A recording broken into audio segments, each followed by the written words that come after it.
Vriende, ons gaan vanaand weer kyk na ons gaan vanaand nou eintlik kyk na die proloog. Proloog is nou maar net 'n geleerde woord wat ou die woord gebruik net om te maak asof jy iets weet. Is maar net die inleiding. Eerste 15 verse, ons gaan vanaand kyk na twee dinge daarvan. Die een is die struktuur van die proloog. Hoe is hy saamgestel? Ek sal later verduidelik hoekom is dit belangrik. En die ander een, ons gaan tweedens kyk 'n bietjie na die inhoud.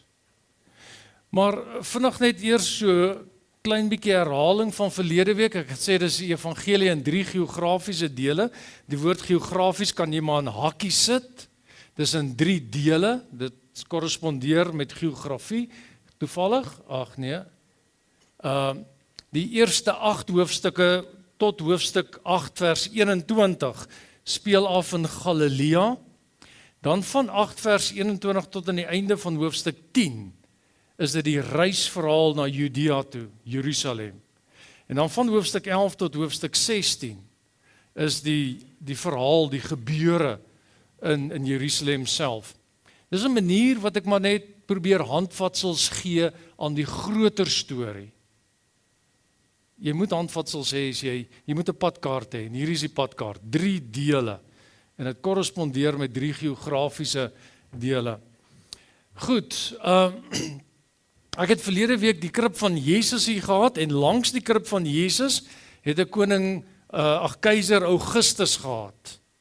Nou, vanaand is dit nie meer keiser Augustus nie, dit is die profeet Jesaja. Want Jesaja speel ook 'n prominente rol.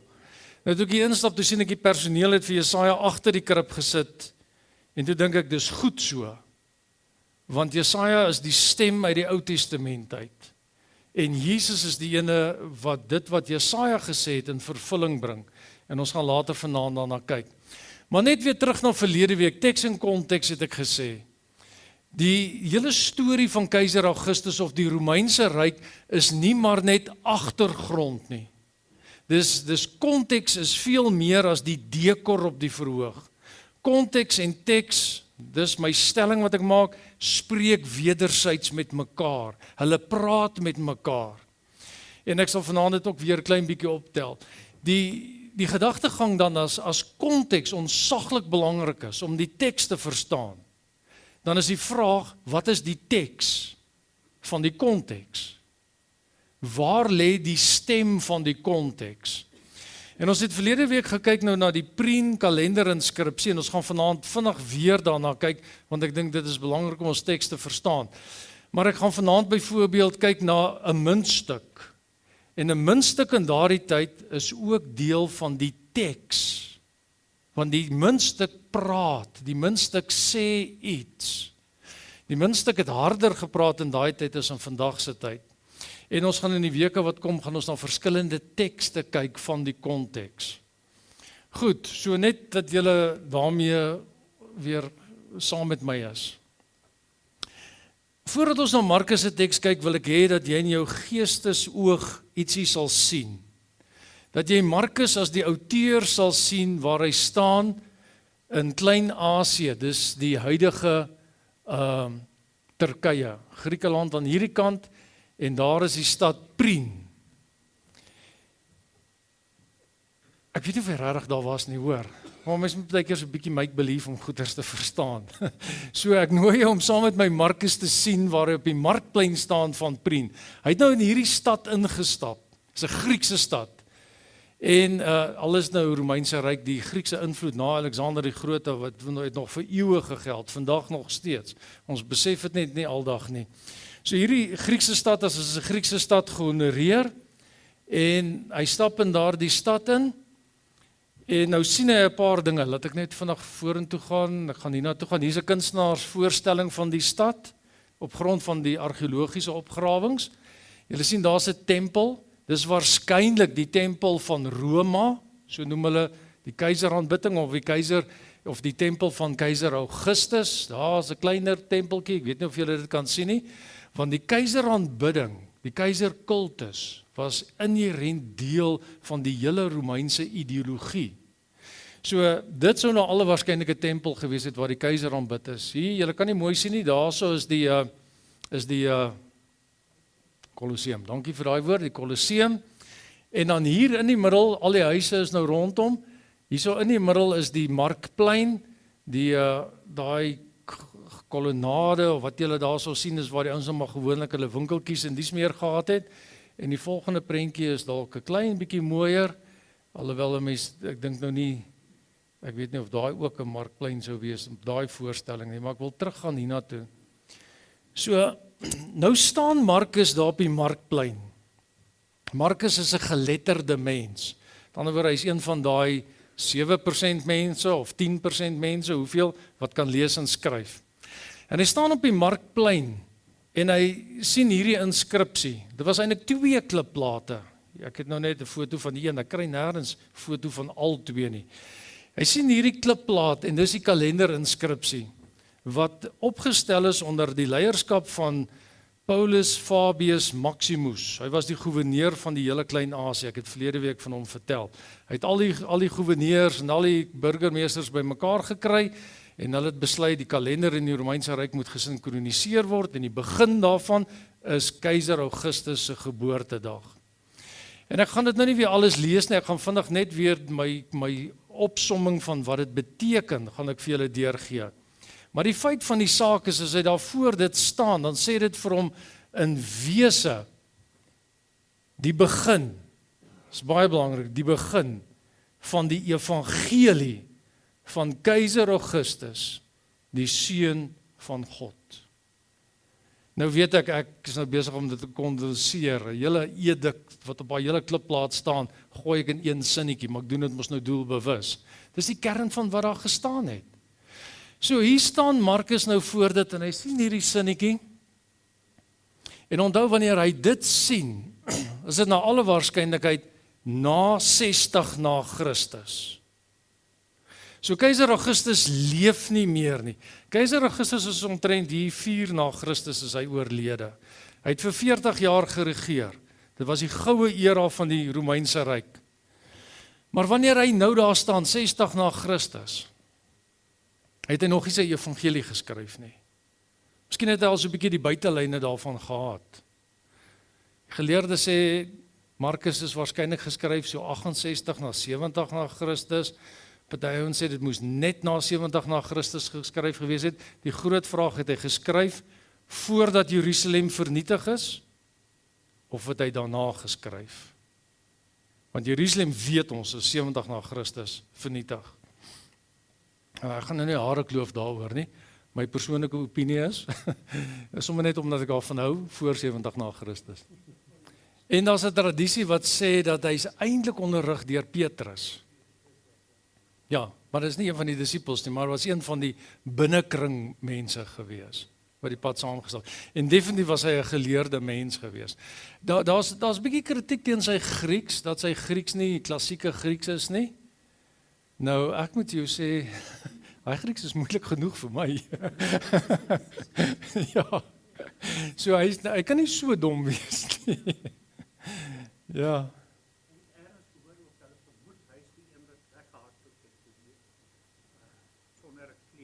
Nou van daai teorie hou ek baie. Die teorie dat hy die ouens wat weggehardloop het toe hulle Christus gevang het. En ek gaan nog by daai teks uitkom later in hierdie reeks. Maar daar's 'n paar goeters waarvan ek net hou. Ek het nie noodwendig al die wetenskaplike navorsing om dit te bewys nie. Ja. Hy was die onbekende jongman wat naak weggehardloop het, né? Okay. Ja, goed, so ek is baie versigtig oor hierdie goeters want ek probeer regtig 'n bietjie wyd op dit lees en die een geleerde het hierdie standpunt met 'n klomp motiverings en 'n ander geleerde het hierdie standpunt met 'n klomp motiverings. Dis nou amper soos nou ek verlede week verwys het Dani wat sê hy's geskryf in Sirië, die plek, en ek wat sê wel moontlik is dit in Rome geskryf. Wie weet op die ou ende? En nou is ek besig om 'n saak uit te maak vir Prien.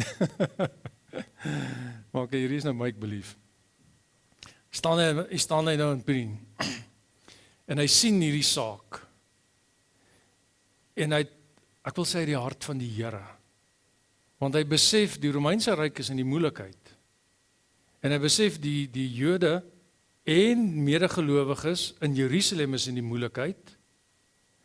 Want in 66 na Christus, en dit kan miskien nou al 66 na Christus wees, het die Jode in Jerusalem en Judea het hulle in opstand gekom. Hulle het die Romeinse goewerneur, 'n latere opvolger van Pontius Pilatus, hulle het hom doodgemaak.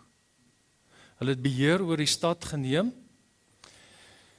En die Romeinse geskiedskrywer Suetonius sê vir ons, hulle het die arend, wat die dominante simbool van die Romeinse ryk is. Daar was, ek weet nie hoe daai arend presies waar het hy gestaan, hoe het hy gelyk nie, maar hulle het daai simbool van die arend gevat, gesteel by die klompie Romeinse soldate wat daar was. En dit nie 'n veilige bewaring gehou nie, hulle het eintlik simbolies gesê, ons is in beheer van die Romeine. So daar's moeilikheid in Jerusalem, hier kom moeilikheid. En inderdaad het daar moeilikheid gekom, en die Romeine stuur toe vir generaal Vespasianus. Maar nou goed, nou staan Markus hier op hierdie markplein, en hy besef daar's moeilikheid in Jerusalem, en hy besef daar's Christene in Rome wat baie moeilikheid het, want Nero het 'n klomp van die Christene doodgemaak. En daar is 'n klomp van die Christene wat uit Rome uit verplaas is. Wil julle nie gou saam met my blaai na 1 Petrus toe nie? Ek lees daar vers 1, van Petrus, 'n apostel van Jesus Christus aan die uitverkorenes van God, vreemdelinge in die wêreld wat verspreid woon in die provinsies Pontus, Galasië, Kappadosie, Asië en Bithynië. Hoe op aarde het daar gelowiges daar gekom? Dit is as jy na die groot Turkye kaart kyk, dan is dit heel aan die noorde in die middel. Hoe het hulle daar gekom? Wel, dit was beleid van die Romeinse ryk, as hulle gebiede verower, dan stuur hulle van hulle mense soontoe, sodat hulle die dominante kultuur van die Romeinse ryk daar gaan vestig. En dan het hulle soms mense uit Rome van tyd tot tyd gaan doodgewoon verplaas. Jy weet, dit is 'n soort van gedwonge emigrasie. En dit was een manier hoe om van die Christene in Rome ook ontslae te raak. Wel, as die skuldiges, hulle het gemaak dat Rome brand. So vat daai ouens en verplaas hulle soontoe. Ek dink een van die aanvaarbare teorieë is, as Petrus skryf vir hierdie Christene daar in Asië, Klein-Asië, of in die groter gebied van Asië, dan is dit ouens wat in Rome was, wat verplaas is soontoe, om die kultuur van die Romeinse ryk daar te gaan vestig. Ek het nogal redelik opgelees oor die teorie, en ek hou van die teorie, ek dink daar's baie groot meriete daaraan. So, wanneer Markus daar staan op die plein, dan kry hy die Christene in Rome jammer. Hulle is doodgemaak onder Nero, daar is nog steeds vervolging, Petrus, Paulus, al die mense is wreed doodgemaak. Julle weet van die Kolosseum en dies meer, daar's hierdie Christene wat verplaas is. En ek net vinnig in aansluiting by verlede week, die goue era is verby met keiser Augustus. Hy is opgevolg deur Tiberius, deur Caligula, deur Claudius, deur Nero, deur Galba, Otto en Vitellius. Dis nou tot waar hy nou daar staan. En almal van hulle het droog gemaak. En die meeste van hulle is doodgemaak. Dit was woeste tye daai gewees. Om 'n keiser te wees beteken jy moet die hele tyd kyk wie 'n mes hier agter naby jou rug. En wanneer hy daar staan, dan was daar 'n kwessie van 4 jaar na alreeds die 3de keiser, né? Galba wat wreedaardig vermoor is deur sy eie soldate, Otto wat selfmoord gepleeg het, hy moes desperaat gewees het, Vitellius leef nog. En ek het nou vir julle die tempels daar uitgewys, dit gaan oor die keiseraanbidding, want die keiser is die seun van God. En eintlik is dit nou 'n tyd van groot onsekerheid, want hierdie keisers het voete van klei, en hierdie keisers is mense wat eintlik nie lank regeer nie. En hulle is wrede mense, as ons nou dink aan Tiberius en veral Caligula. En Nero wat 'n mal ou was. So nou sê Markus vir homself, ek gaan die evangelie, die ware evangelie skryf. Die evangelie van Jesus Christus, die seun van God. Dis 'n alternatiewe storie wat hy skryf. En met sy storie gebruik hy die taal van sy tyd. Julle moet hoor wat ek nou sê. Hy gebruik die taal van sy tyd en hy gebruik die konsepte van sy tyd. As ons nou by ons teks uitkom, gaan julle dit sien. Sodat die mense van sy tyd kan verstaan wat hy wil sê. En sy storie is nie maar net 'n alternatief nie. Sy storie, sê hy, is in die hemel gebore. Die senaat het die keisers tot seun van God verklaar. My storie wat ek vertel, is hierdie ene. OK. So, ekskuus, daarom in die 2020 vertaling, die begin van die evangelie van Jesus Christus, die seun van God. 1983 vertaling vertaal so 'n bietjie vryer. En na verlede week het iemand na my toe gekom en gesê, wat 'n vertaling moet ons koop wat betroubaar is? Mense, al hierdie vertalings is betroubaar. Dis maar net hoe vertalings is, en watter ene moet jy gebruik, sit hulle almal op die tafel. Dis maar die beste, en as ek krities is partykeer teen een vertaling, laat dit maar net verbygaan. Goed. So die vraag is nou, waarmee ek afgesluit het verlede week. Watter teks aanvaar ons? Jy as gelowige, aanvaar jy hierdie ene wat keiser Augustus tot seun van God verklaar? Of aanvaar jy hierdie ene van Markus, papyrus teks, op papyrus geskrywe, waar hy sê Jesus Christus is die seun van God? Nou is dit baie maklik vir ons om in die jaar 2024 te sê Jesus Christus, nee, want ek bedoel die evangelie leef nog. Maar vir die mense in daai tyd was dit nou moeiliker gewees. En Markus skrywe hierdie evangelie te midde van al hierdie onsekerheid, te midde van al hierdie politieke, ek wil sê geweld wat plaasvind. En hy kom met 'n nuwe evangelie, 'n ander boodskap, wat ek wil sê die toets van die tyd deurstaan het, omdat ek glo met my hele hart, dis die evangelie van God. Dis hoe dit vandag daar lyk, is nie die moeite werd om dit te besoek nie. As 'n mens Turkye toe gaan, is daar 'n paar plekke wat die moeite werd is om nog te besoek, maar aardbewings en dies meer het die plekke vernietig, so daar's nie meer veel van Prien oor nie. Behalwe dat hierdie klipplaat toe nou daar ontdek is. En ek sê altyd, as jy nou daai goeders wil gaan bekyk, gaan na die Britse Museum in Londen toe, dis alles daar. Jy kry dit daar. Ek weet nie of die Prien inskripsie daar is nie, ek het dit nou nie gekontroleer of hy daar is nie. Ek moet 'n bietjie kyk. Goed, net vinnig in aansluiting by verlede week, die interpretasie van die Prien inskripsie, keiser Augustus is deur God, en ek sê dit met 'n klein g, is deur God na die mensdom gestuur. Keiser Augustus se koms is die begin van 'n nuwe koninkryk. Dis wat hulle nou glo, dis wat hulle gesê het. Die koninkryk is tot welwese van alle mense, die ganse mensdom. Die voordeel van Augustus se koms geld vir alle tye. Daar was niemand voor hom soos hy nie, en niemand na hom sal hom oortref in enige opsig nie. Onthou toe ons die vertaling gedoen het, het ons daarna gekyk. Sy voorkoms, sy epifanie, is die Griekse woord wat dui op 'n goddelike openbaring. Om na hom te kyk is om iets van God raak te sien. Keiser Augustus kry die titel van God, net in die Latyn, Deus. Dit is Apollo, Jupiter, ek kan nou nie eens aan al die gode dink nie, hulle is Deus. Maar 'n mens is Divus, of Divi is nou net 'n verbuiging daarvan. En sy geboortedag moet herdenking gevier word, omdat hy die draer van die goeie nuus, die evangelie vir die hele wêreld is. En sy geboorte was die begin. En hierso in die Grieks begin die evangelie wat ons lees, Markus, begin met die woordjie arge, die begin. As party ons wat dit terugvat na Genesis, die begin.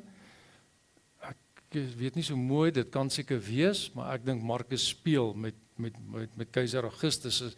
Hy was die begin van alles wat goed is. Die keiser se oorwinnings as godsdienstige aangeleentheid gevier. Dis nie omdat hy net militêr goed was nie. Dis 'n godsdienstige saak hierdie, die gode is aan sy kant. Goed, mense, so ons gaan eers kyk nou na die struktuur. Nou, tegnies sal mense moet sê dis 'n parallelle struktuur. Met ander woorde, jy kry een sinnetjie en jy kry 'n ander sinnetjie wat korrespondeer, en daarom is dit parallel. Maar die parallelle struktuur is nie 'n spieelbeeld van mekaar nie. Want wat in die tweede sinnetjie gesê word, is 'n bietjie anders, is dalk 'n bietjie meer, vat dalk ander inhoud, maar tematies kan jy agterkom, daar is 'n parallelisme. Nou die metafoor wat ek gebruik is die ene van die skoenlapper, né? Twee vlerke van die skoenlapper, jy kan nie die linker vlerk en die regter vlerk omruil nie. Die linker vlerk is die linker vlerk. En hy sê wat hy sê. En die regte verklark sê iets anderste, maar dit korrespondeer met mekaar. So as ons nou na hierdie teksgedeelte kyk, en ek gaan nou nie eers die hele teksgedeelte lees nie, ek gaan hom so puntsgewys lees, soos wat dit korrespondeer. As jy daarna kyk, dan wil ek sê, hoe lyk die punte van die vlerk wat aan mekaar raak? Die eerste en die laaste vers. En dan sien ek by die eerste vers, julle kan in die Bybel kyk daar, die evangelie.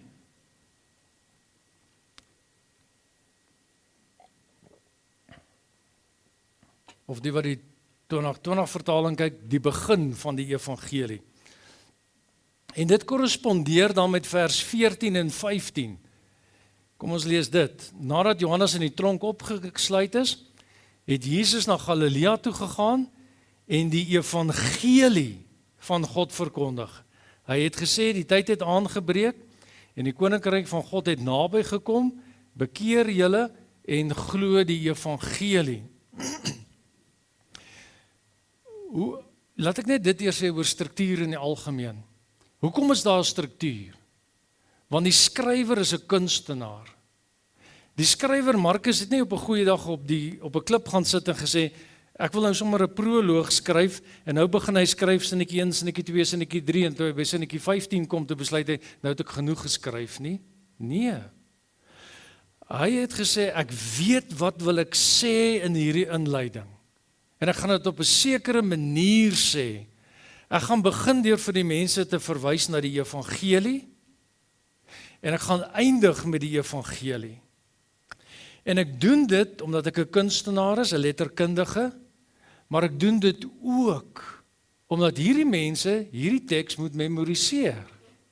En as ek vir hulle dit in 'n struktuur gee, gaan dit vir hulle soveel makliker wees om dit te kan memoriseer. Want onthou, 'n goeie 90% van die mense kon nie lees nie. So, gee vir my die inhoud op 'n struktuur, en ek ken dit soveel makliker. So hy begin deur te sê, hierdie hele verhaal van Jesus wat ek nou gaan vertel, gaan oor die evangelie. Dit gaan oor goeie nuus, in 'n tydsgewrig soos hierdie. Hy begin daarmee en hy eindig daarmee in sy proloog, sodat die mense sal weet, dis die evangelie. Dan het hy in sy eerste versie 'n bepaalde identiteit. Evangelie en nie keiser Augustus nie, maar evangelie en Jesus Christus. Sodat die mense weet, as ek nou hier skryf, en julle hoor dit of julle lees dit, is hierdie nie 'n storie van die keisers nie. Hierdie is 'n storie van Jesus van Nasaret. So, julle het nog steeds die notas van nou die aand hier, so het ek dit ook, daar is 'n paar ekstra notas, vir die wat nou nie gekry het of verloor het nie. Het gaan oor die seun van God se identiteit, maar dan gaan dit om die koninkryk van God as die agenda aan die einde. Want wat behels die evangelie? Hy sê in vers 14, Jesus het na Galilea toe gegaan en die evangelie van God verkondig. Die tyd het aangebreek en die koninkryk van God het naby gekom. Wat is die evangelie van God? Dubbelpunt. Die evangelie van God is die koninkryk van God wat naby gekom het. So kan julle sien op 'n kunstige manier, sit hy Jesus op die tafel, en hy sit God se saak op die tafel, en hy sê hierdie goeders pas by mekaar.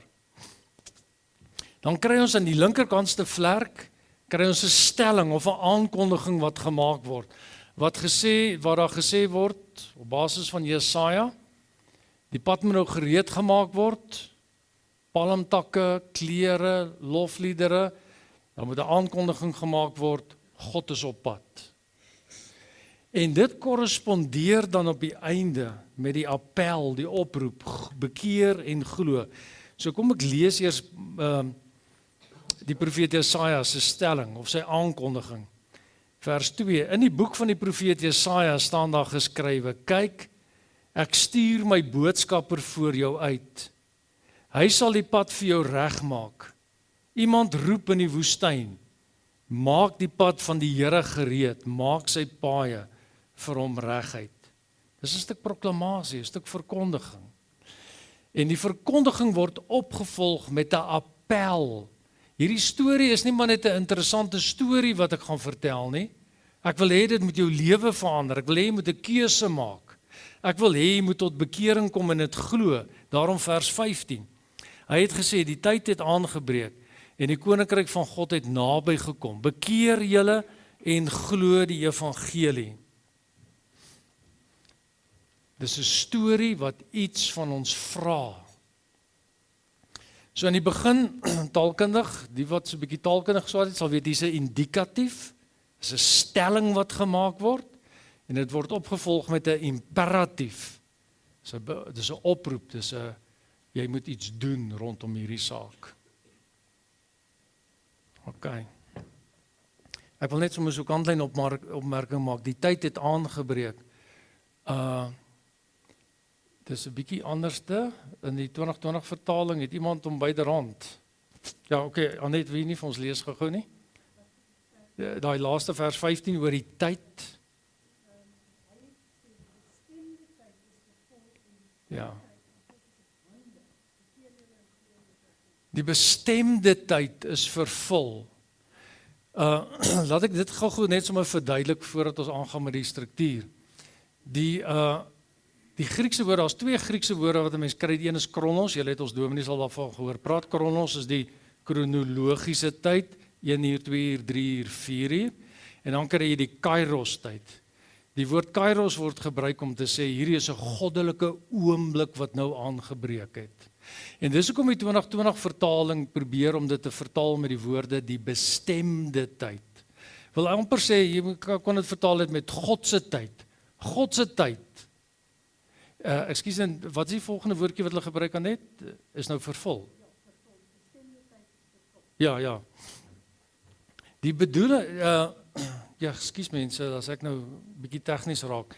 Die Griekse woord staan bekend as 'n passivum divinum. Met ander woorde, dit is gedoen. Dis nie 'n mens het dit gedoen nie, God het dit gedoen. God het ingegryp nou. God het die tyd nou waar gemaak. God het die tyd nou reg gemaak. Dis wat daar so eintlik staan in die oorspronklike Grieks. Bedoelende wat hier gebeur, hierdie evangelie in Jesus Christus, is God se werksaamheid. Daarom, hierdie is 'n grootse proloog. Jy moet hom eintlik, jy moet die tromme slaan en die trompette blaas, want wat hier gebeur is wat God nou bewerkstellig het. Goed, en dan kry jy mens nog 'n deel van die struktuur, en dit is die storie van Johannes die Doper, en dan die storie van Jesus van Nasaret. Kortliks die storie van Johannes, kortliks die storie van Jesus. So, kry jy 'n prentjie van 'n vlinder, skoenlapper, wat ook al? Van die punte af, kom ek gaan weer terug af. Ek wil amper sê, van die punte af is daar 'n stukkie wat korrespondeer met 'n stukkie hier. En hier's 'n middelstuk wat korrespondeer met 'n middelstuk daar. En daar's so 'n sirkeltjie wat korrespondeer met 'n sirkeltjie daar. En hierso is die sogenaamde oogies, mos nie regtig oë van die skoenlapper nie. En dit korrespondeer met mekaar. So kan julle nou sien hoe maklik is dit om te weet, maklik is dit om dit nou uit jou kop uit te leer? Die uitdaging wat ek gestel het, ek sal 'n makliker een vir ons gee om te memoriseer, hoor. Dit gaan oor die evangelie. Dit gaan oor die evangelie. Dit gaan oor die identiteit van Jesus. Die agenda is, dit gaan oor die koninkryk van God. Dit gaan oor 'n stelling wat gemaak word. Dit gaan oor 'n appel wat gerig word tot ons.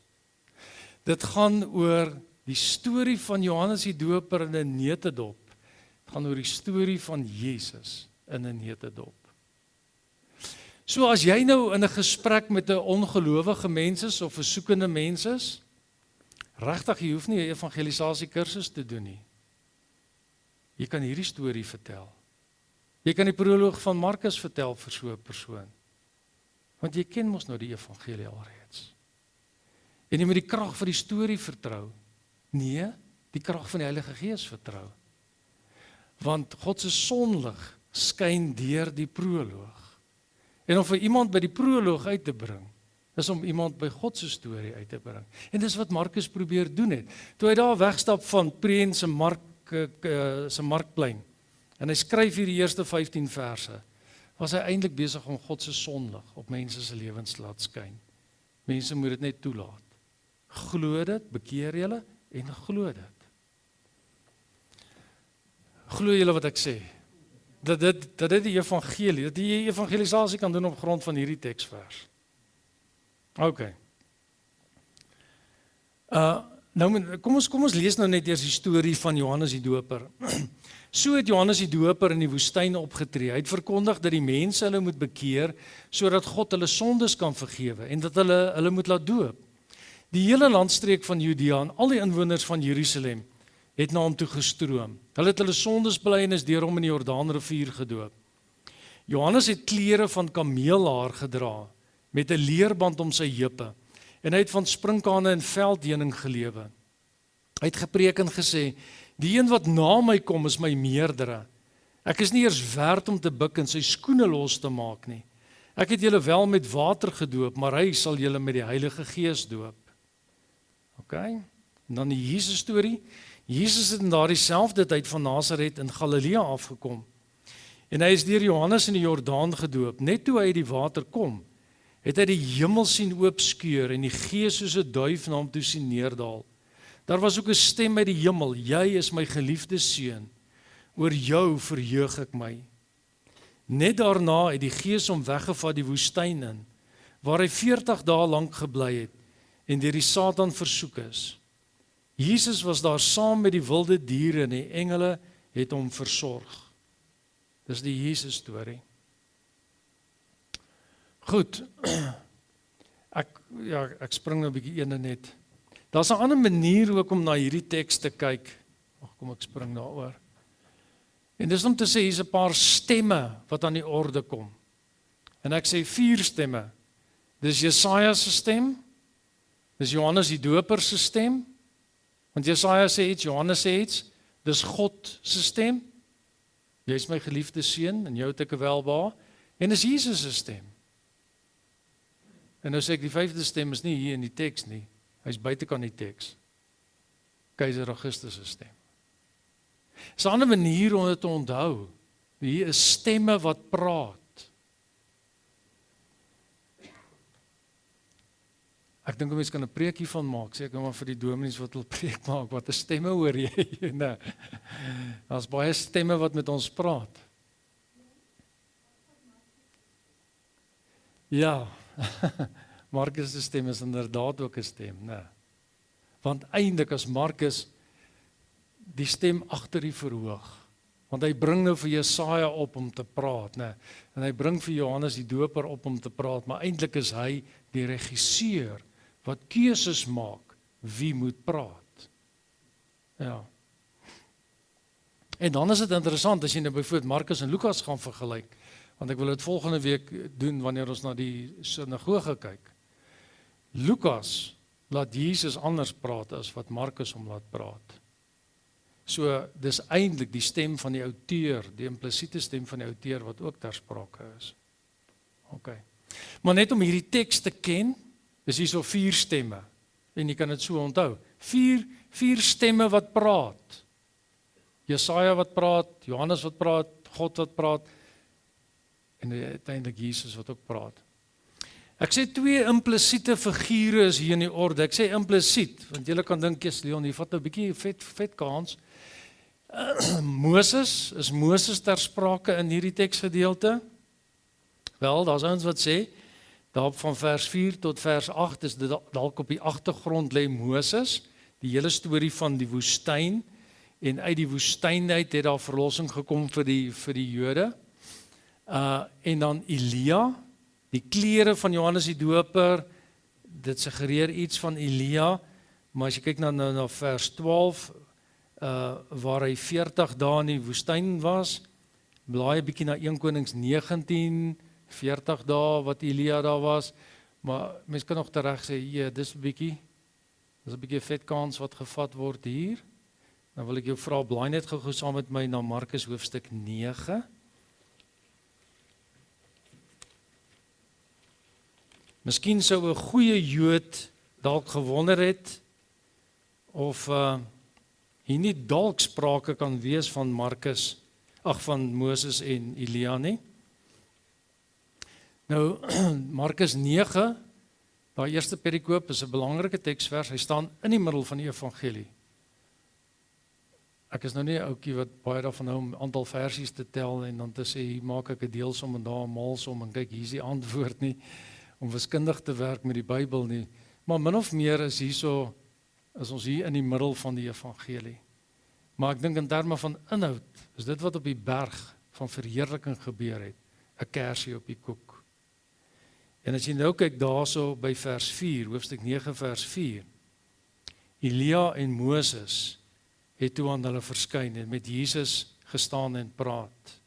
En toe wil Petrus vir hulle 3 hutte bou, een vir U, een vir Moses en een vir Elia. Goed, ek verwys nou net na hierdie een enkele vers om te sê dat vir Markus die outeur was Moses en Elia belangrik. En miskien is daar tog iets van 'n suggestie in die proloog. En as daar iets is van 'n suggestie in die proloog is van Moses en Elia, die profete en die wet en die profete, Moses as simbool van die wet, Elia simbool van die profete, julle weet die Jode praat van die wet en die profete, dan kan dit miskien ook wees dat hy vir Jode wil sê, hier's 'n verbondsvernuwing wat nou gaan plaasvind in Jesus Christus. Die koninkryk van God beteken die verbond gaan vernuwe word met Israel. Ok, ek wil net gegooi op my ander notaatjies net ook bykom met waar ek wil wees.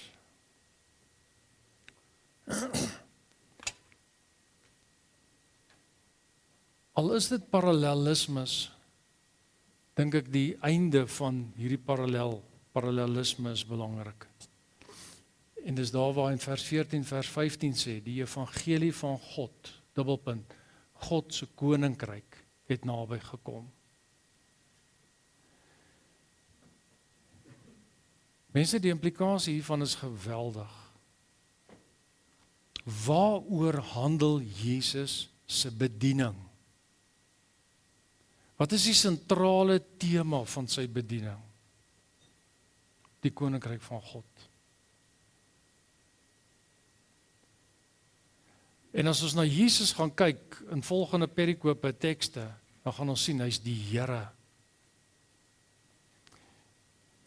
Meer as 700 keer in die Nuwe Testament word die woord Kurios gebruik, Here.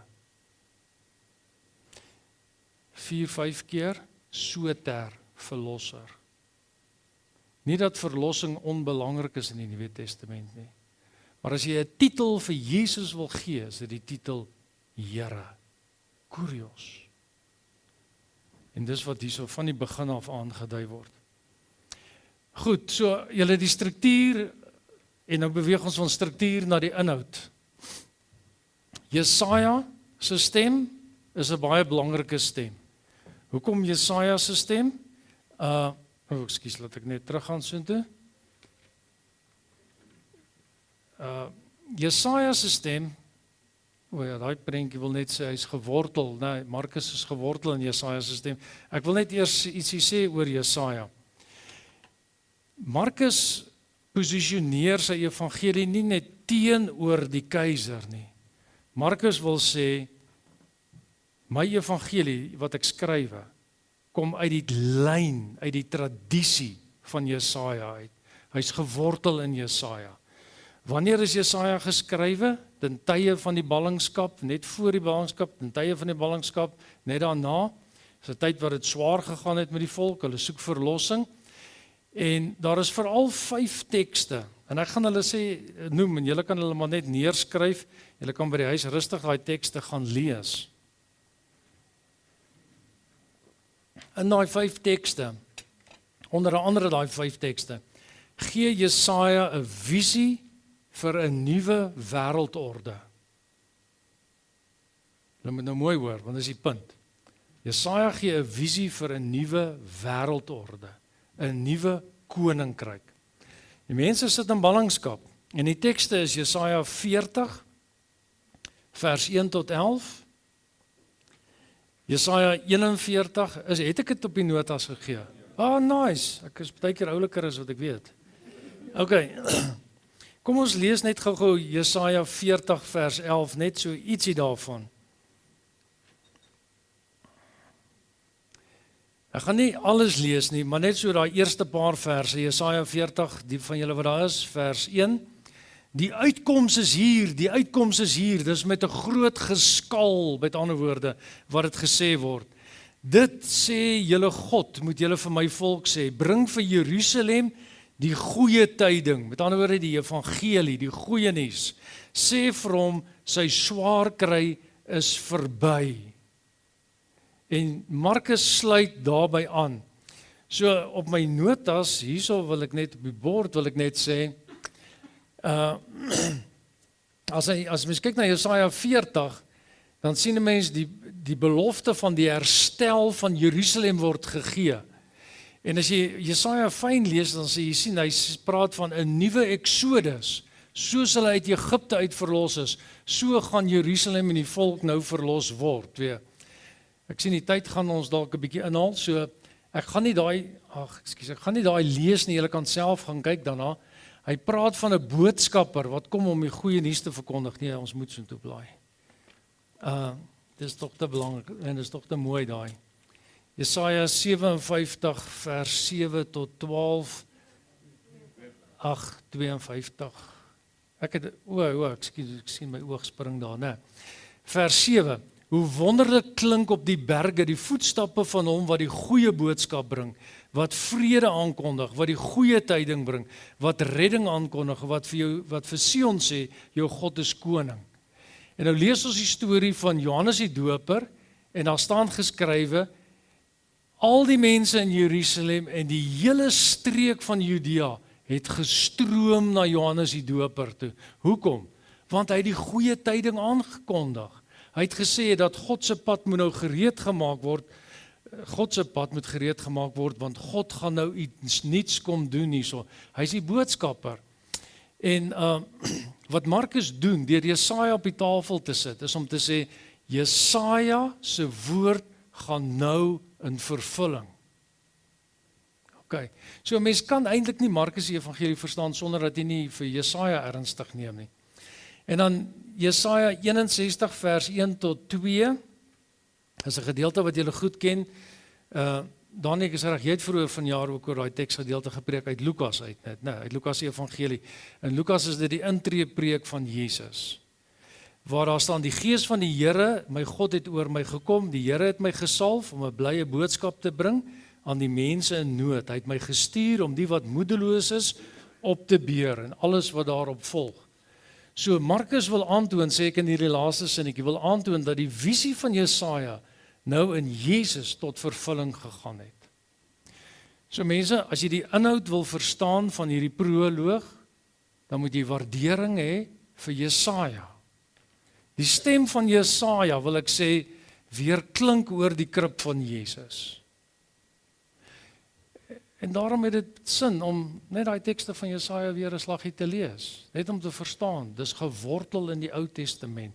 Wat God daardie tyd al gesê het, word nou waargemaak in Jesus Christus. So ek wil amper sê, Markus het bronne wat hy op die tafel sit as hy hierdie goeders oor Jesus sê. Okay. Nou die doop, en die vraag is, as hy die storie van Jesus vertel, wat sou 'n tipiese Romeinse leser gehoor het? Julle moet fyn hoor wat ek sê. As Markus skrywe, dan mimiek hy die Romeine. Maar hy sê nie dieselfde nie. Hy sluit aan by wat die Romeine gesê het in hulle tekste. En hy wil sê, in die lig daarvan, en julle wat almal die Romeinse tekste ken, luister na hierdie teks. En daar's twee goeters daarso. Die Vader wat sê, jy is my geliefde seun. Die Romeine sou gehoor het dat God neem Jesus aan. Dis 'n soort adopsie, as ek nou die Engels kan vertaal, nee, adoption. Hy neem hom aan as sy seun. Dis wat die Romeine geglo het. En dan Die Romeine het geglo dat die arend is 'n simbool van bemagtiging. As die arend op jou kom sit, soos wat hy op keiser Vespasianus gaan sit het, en nog 'n paar ander keisers, dan moet jy weet, dis die gode wat jou nou bemagtig. Maar nou sê Markus, wat op Jesus se skouer kom sit het, was nie 'n arend nie, maar 'n duif. Hy gebruik daardie beelde wat bekend sou wees by Romeinse lesers, maar hy vul dit met nuwe inhoud, nuwe betekenisinhoude. So kom ons kyk net eers na die opskrif Seun van God, want die Vader sê, jy is my geliefde seun. Ek wil hier met die hele evangelie so in oënskou neem. 1 vers 1, die opskrif van die evangelie sê, die begin van die evangelie van Jesus Christus, die Seun van God. Wat staan aan die einde van die evangelie? Markus 15 vers 39, kom ons blaai gou soontoe. Ekskuus, nou gaan ek julle 'n bietjie rondjag, Markus 15 vers 39.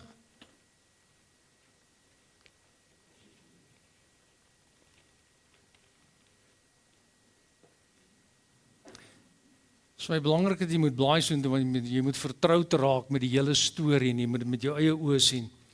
Dit gaan oor die kruisiging van Jesus en Jesus wat sterwe. Toe die offisier wat reg voor Jesus gestaan het, om die laaste asem so sien uitblaas, het hy gesê, hierdie man was werklik die seun van God. Maar hy dink nou Jesus is oor en uit, hy is nou klaar dood, nee, maar hy herken hom as die seun van God. Wat staan in die middel van die evangelie? Julle ken mos nou die middel van die evangelie, blaai gou soontoe weer, Markus 9.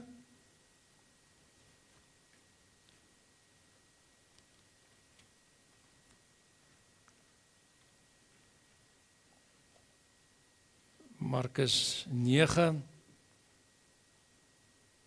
vers 7. Daar het toe 'n wolk gekom wat sy skaduwee oor hulle laat val het. Julle het vandag vanoggend gehoor hoe Dani dit aandui, die wolk is die simbool van God se teenwoordigheid. In die Ou Testament loop deur na die Nuwe Testament en uit die wolk het daar 'n stem gekom. En daai stem kan dan nou net God se stem wees, né? Dit is my geliefde seun, luister na hom.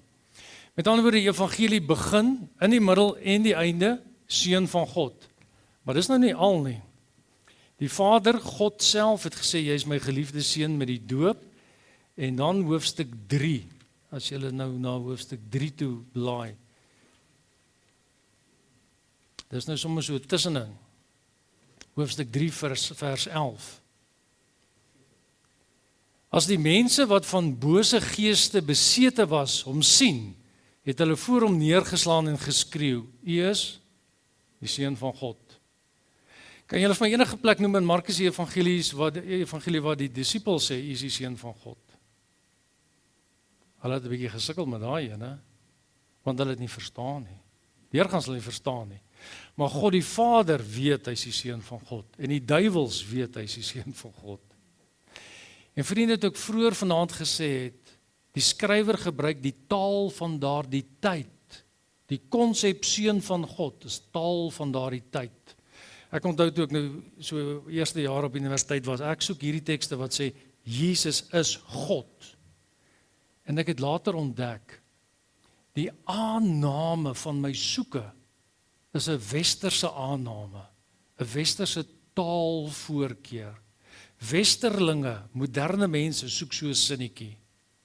Maar in terme van die taal van daardie tyd, is Markus besig om in die begin en in die einde en in die middel en die duiwels te laat sê, Jesus is God.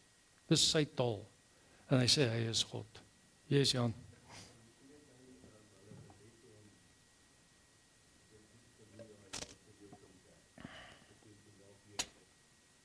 Ja, dis nou die sogenaamde Messias geheim in die Markus Evangelie. En ek weet nie of my jonger kollegas toe slimmer dosente gehad het as ek nie, maar ons het nog geworstel met 'n Duitse teoloog Wilhelm Wrede, wat 'n boek geskryf het oor die Messias geheim en die konklusie daarvan was, dit is nie heeltemal so duidelik waarom Jesus nie. Daar's allerlei antwoorde, maar daar's altyd kritiek teer sommige van die antwoorde. So ek weet nie of julle die finale antwoord gekry het nie. Maar dit is asof Jesus hier in die begin van sy bediening skugter is. Jy weet, ek weet nie of hy nog op pad Jerusalem toe is nie. Want kyk toe hy voor die hoëpriester staan En die hoëpriester van vra, is jy die Christus?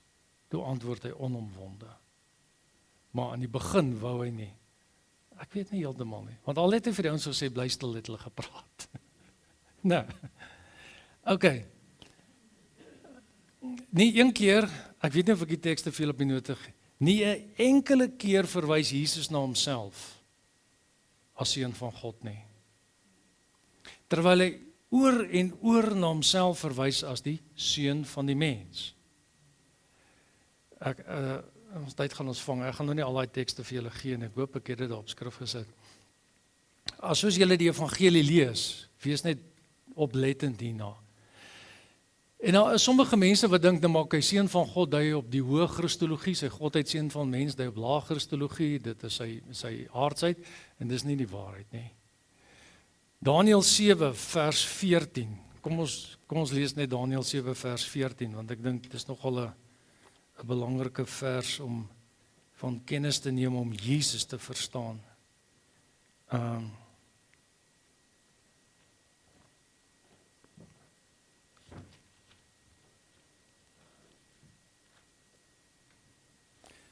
Daniël 7 vers 14.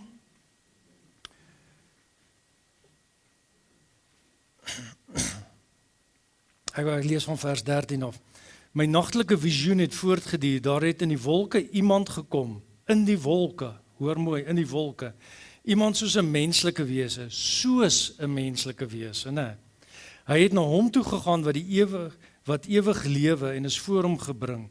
Aan die menslike wese is die heerskappy en die eer en die koningskap gegee, sodat al die volke, nasies en taalgroepe hom sou dien. Sy heerskappy is 'n ewige heerskappy, dit sal nie tot niet gaan nie. Sy heerskappy sal nie ophou nie. So as Jesus skielik op die tafel sit, ek is die seun van die mens, waarna verwys hy? Daniël 7 vers 13 tot 14. Wat 'n wese is dit? Goddelike wese. Nie menslike wese nie, soos 'n menslike wese. En nou wil ek vra julle moet my saam met my blaai na teks. Ja, dis Markus 14. Markus 14 vers 61.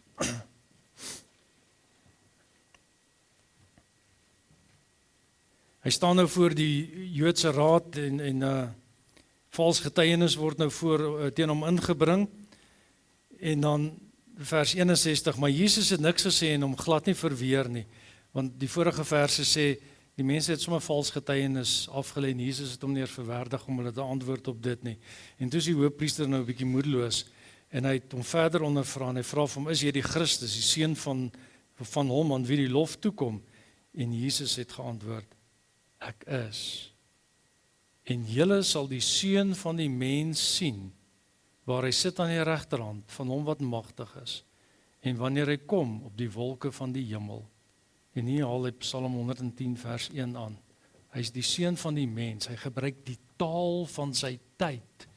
En die taal van sy tyd is die Ou Testamentiese verwagting van God stuur sy eie seun om die mensdom te bevry. So daai tekste en daai titel is genoegsaam om te sê, hy is God. Goed, nou, ek gaan my skyfies los en net sommer so vinnig praat. Die Romeine het geglo dat jy iemand kan aanneem as seun van God. Ek gaan nou vinnig spring, hier is 'n muntstuk wat ontdek is. Hierdie is 'n uitbeelding van 'n komeet. Daar staan Divus Julius, dis Julius Caesar. Toe hy nou dood is, toe sien hulle daar's 'n komeet. Hulle sê hulle het vir 'n week lank die komeet gesien en Augustus het toe gesê, maar dit is sy apotheos, dis sy vergoddeliking. Hy's op pad om na die godendom toe te gaan. En so toe druk hulle of mint hulle hierdie muntstukke wat die komeet uitbeeld en skryf daarop Julius Caesar. Maar Julius Caesar het vir keiser Augustus aangeneem as sy seun. Caesar Augustus staan daar. En dis die agterkant van die muntstuk. So op die voorkant is Julius Caesar en die agterkant is Keiser Augustus. So as mense met sakke vol geld geloop het en hulle haal hulle muntstuk uit, wat sê die muntstuk vir hom? Julius Caesar sit nou daar tussen die gode en Keiser Augustus wat ons keiser is, hy's aangeneem tot sy seun en hy het goddelike status. Maar daar was ook 'n storie gewees, behalwe vir die feit dat hy aangeneem is as seun van God, het die godheid, die Deus, Apollo, by sy ma kom slaap. So sy pa was nie 'n aardse pa gewees nie, so hy was 'n properlyse God gewees. Nou, dit sê net vir julle iets van Markus se evangelie, wat hy skrywe. Hierdie stem uit die hemel, jy is my geliefde seun. Die wolk simbool waarvan Dani vanoggend gepraat het, en die goddelike sanksie uit die hemel uit. In hoofstuk 1, die proloog, maar ook in hoofstuk 9 in die middel van die evangelie. Die stem uit die hemel wat sê, hierdie Jesus is die seun van God. Goed, so dis 'n bietjie 'n kommentaar op daai eerste deel van die doop inhoud. Die tweede deel is die duif wat op Jesus neergedaal het.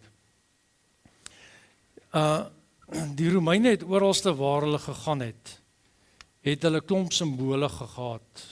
Nou, ek bedoel nou hulle legioene, hulle soldate. Elke legioen het sy eie simbool gehad.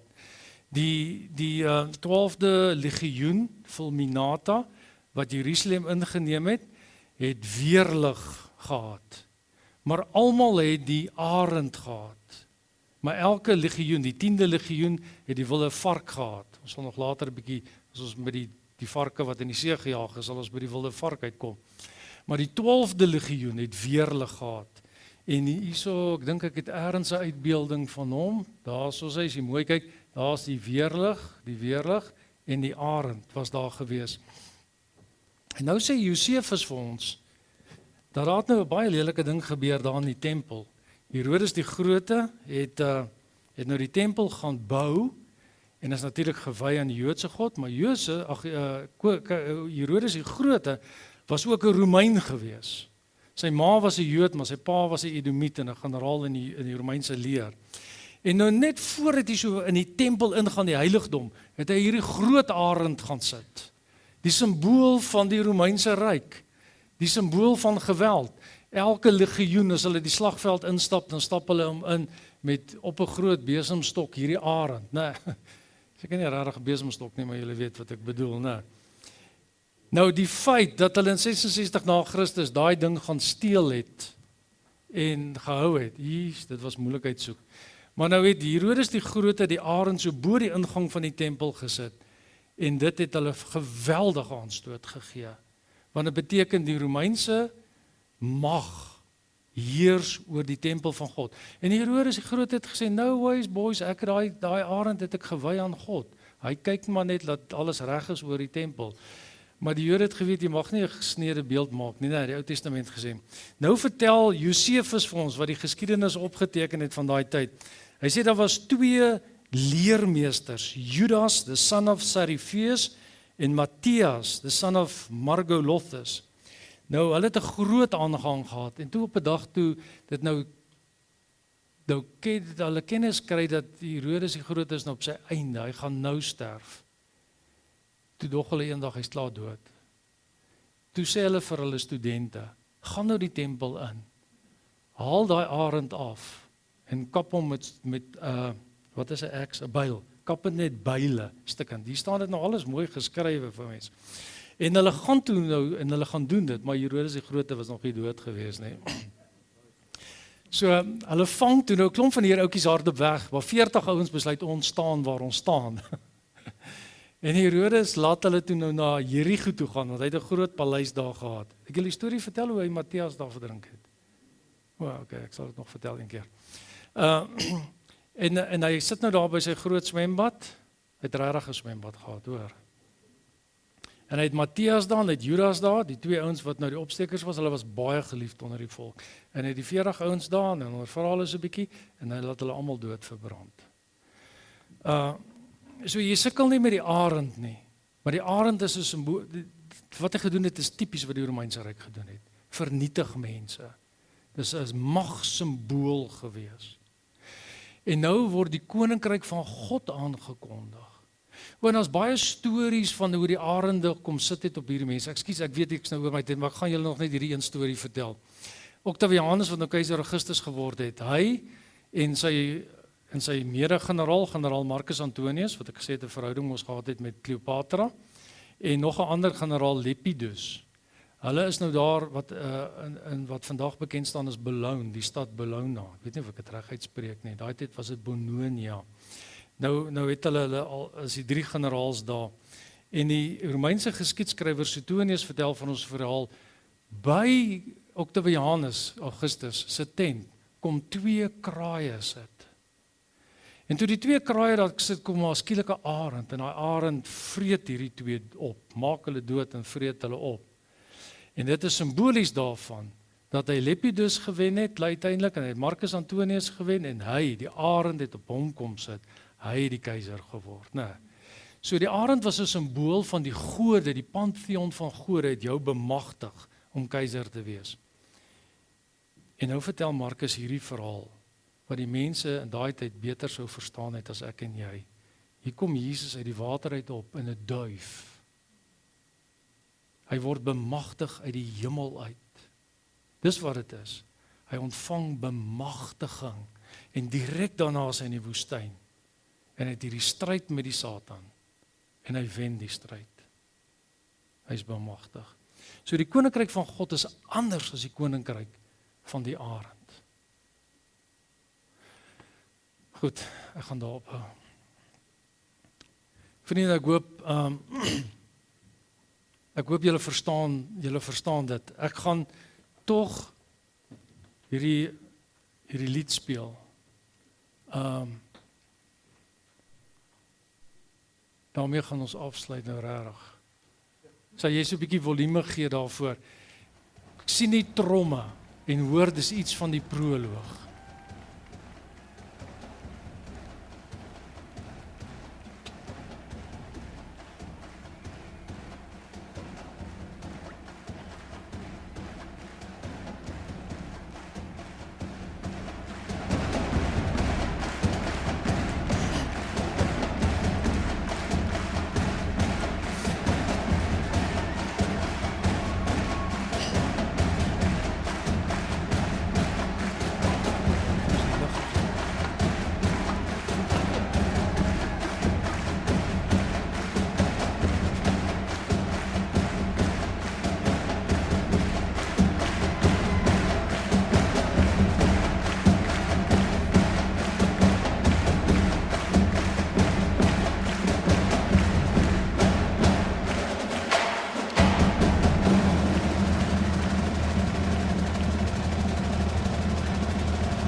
Here, ons wil saam met Michael W. Smith en saam met Jesaja in hoofstuk 40 en saam met Markus in sy proloog dit uitjubel. Our God is an awesome God. Is die Here van ons lewens. En ons wil vir U dankie sê dat ons aan U mag behoort. Ons erken U as die ene van wie en oor wie gesê is, Jy is my geliefde seun. Ons erken U as die ene wat bemagtig is met die simbool van die duif uit die hemel uit, die Heilige Gees. En ons aanvaar die evangelie, soos wat Markus dit aan ons bring. En dankie dat ons hierdie insig kon kry vanaand, Here, in hierdie teksgedeelte. Vul ons harte met U vreugde.